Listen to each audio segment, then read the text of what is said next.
Right, this is a video for a Honda Jazz. This is a 1.4i-DSi Sport. It's a CVT automatic car. 54 registered, just 51,000 miles on the clock. It's had just one family owner from new, although they did register husband and wife to themselves twice, so it shows the two owners on the car. It is just the one family. The car, as you can see here, is in this absolutely fantastic yellow, which is really sought after on these cars, and especially when combined with the full Sport and SE body styling kit. It really does look absolutely fabulous in the flesh, this car.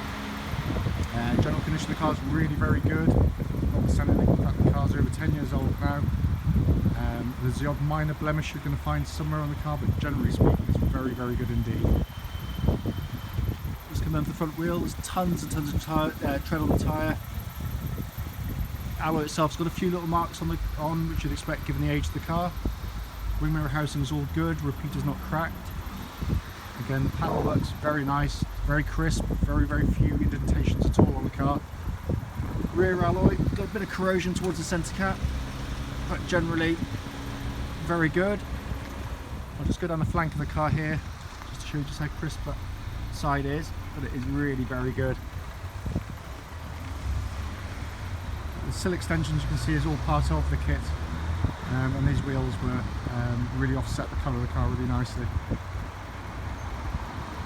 So come to the near side of the car, drop down the flank again, all very, very good indeed. Alloy wheel on this side, again a few little marks, but nothing much, just a little bit of corrosion on the centre cap again. Panel work again is all in very good order. And again, wing mirror, just a little touching on just under the repeater light there. The actual repeater's all good.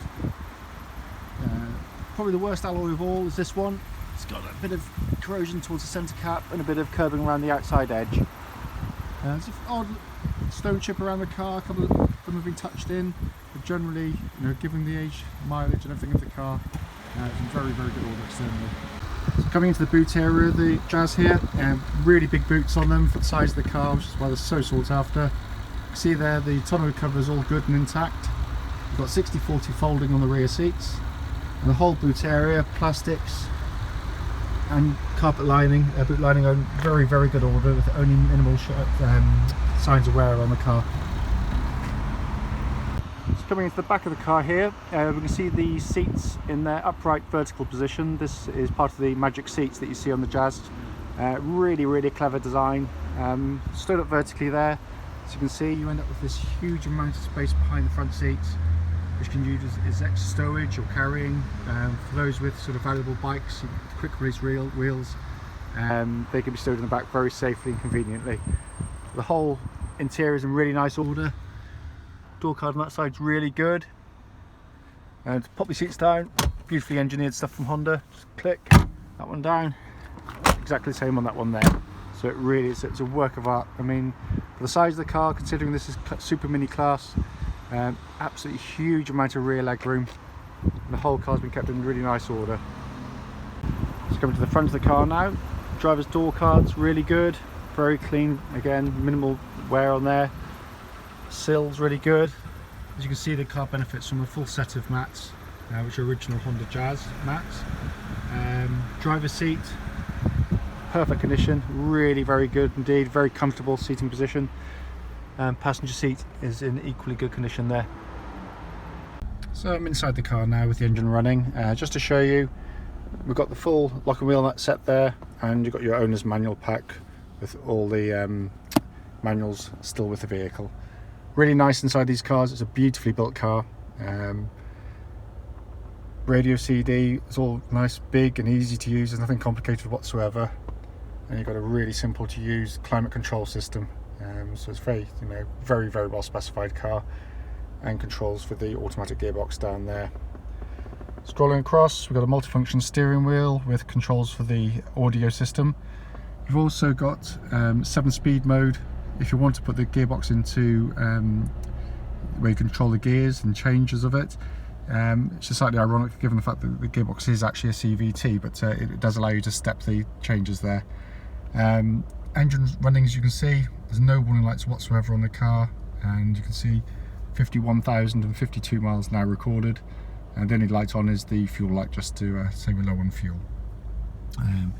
Down here we've got controls for electric windows, and being a city car, it's got press a button there, you can fold in your wing mirrors and they all work perfectly. But it is a really beautifully built car. What's lovely with these CVT boxes, it's utterly smooth, there's no gear changes as such, it's a constant band of power, and the way transmission changes is so smooth it has to be experienced really to be believed. But it's a really very well engineered car and in fabulous condition. So under the engine bay now, always nicely presented on Honda.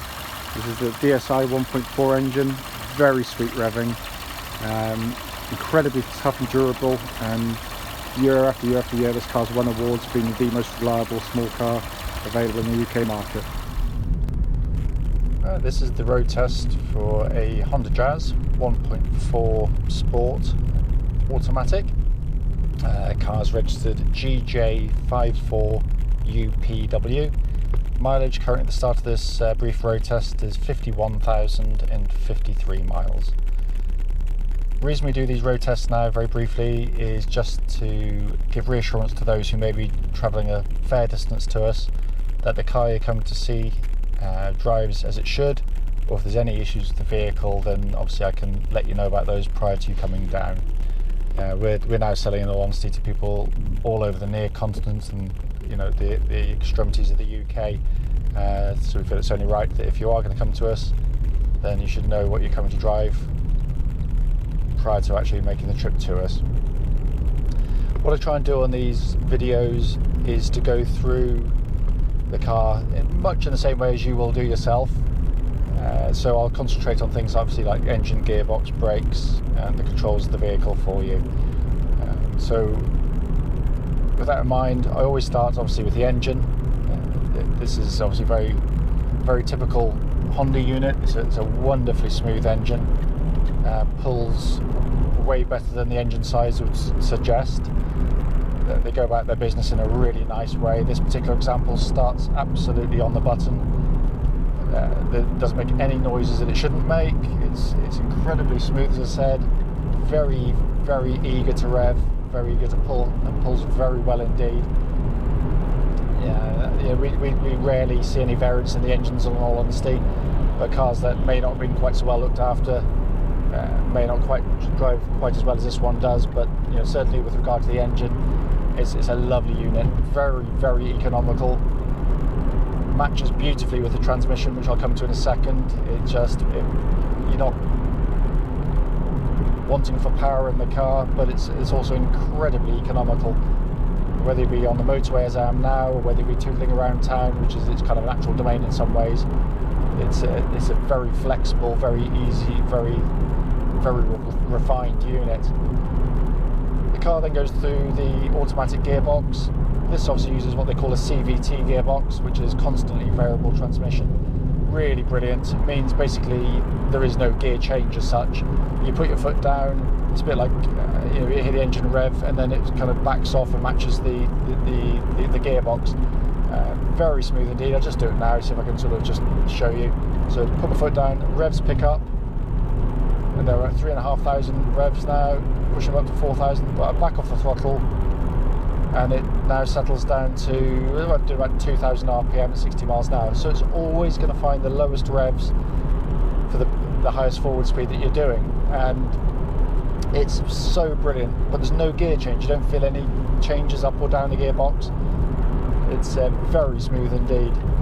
They do it's kind of a manufactured what they call a 7-speed mode, where you can press the button here and use it as a 7-speed gearbox. All it's doing is doing this kind of a false change for you to give the impression of a gear change.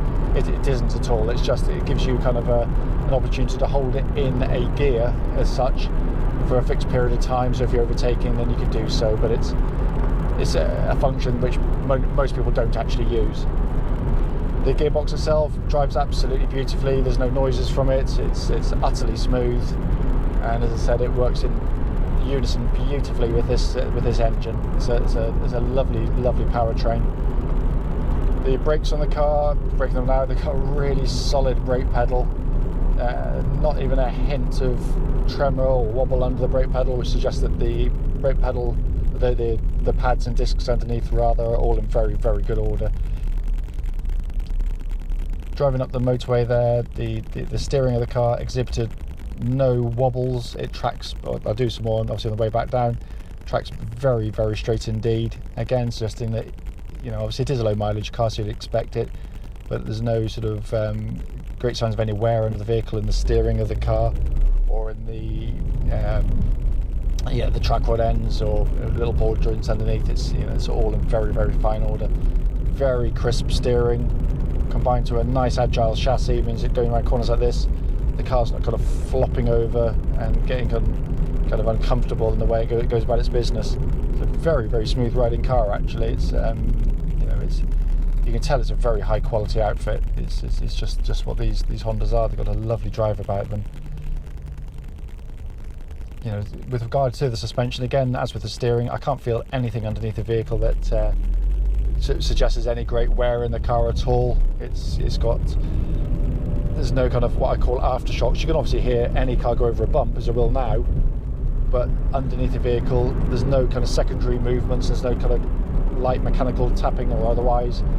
And again, that suggests that, you know, the suspension struts, shock absorbers, coil springs would all seem to be in very fine order, as are the little anti-roll bar links, which are the built-in weak points on all cars. They all wear first, but they're relatively cheap to fix. But this is, so it's very, very, very tight indeed. It's a lovely, lovely drive.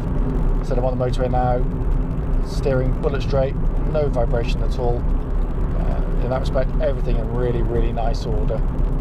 As you've seen from the walk around video, you'll know the condition of the car externally and internally, but just to reaffirm, the plastics in here at the front, you know, look very, very fresh indeed. It looks like a much more youthful car. Everything's got this nice kind of almost like factory fresh finish about it. It's, you know, there's no wear on the buttons. They are beautifully, beautifully made cars. You know, when you're comparing it to more modern vehicles, maybe for similar prices of lesser makes, then you do bear that in mind, that, you know, these take their mileages incredibly well because they're so well manufactured, which is why year after year they win the award for being the most reliable small car in the country, and rightly so. Looking at the dashboard now, really nice crystal clear gauges. There's no warning lights on the car at all, just the fuel light, obviously just saying I'm low on fuel. But in terms of operation of the car, there's nothing there that suggests there's any issue with the car. All the gauges work absolutely perfectly, and it's really nicely done. It's just, again, very, very typical Honda fare. You know, very easy to read, very easy to assimilate the information. They only give the information that's absolutely required. They're not going to give you stuff that you really don't want to know that clutters up the dashboard. But really nicely done. Steering wheel again in my hand, it feels brand new. I do all switches here. It's a lovely, lovely drive. So I mean, obviously, if you're, you know, as I said, it is only a brief test. It's just to give you that little bit of reassurance. But if you're coming to drive the car, then it drives really, really nicely. You know, this is a car that's 11, 12 years old now, and drives much as a car, you know, with a fraction of the age, in all honesty. But as I said, just rest assured, if you come to see the car, you know, at this moment in time as it drives, you know, I simply can't fault the car. I mean, I'm looking around inside the car to see if there's anything I can really pick on, but in all honesty, there isn't. So, you know, obviously, if you're coming to see us, we look forward to seeing you.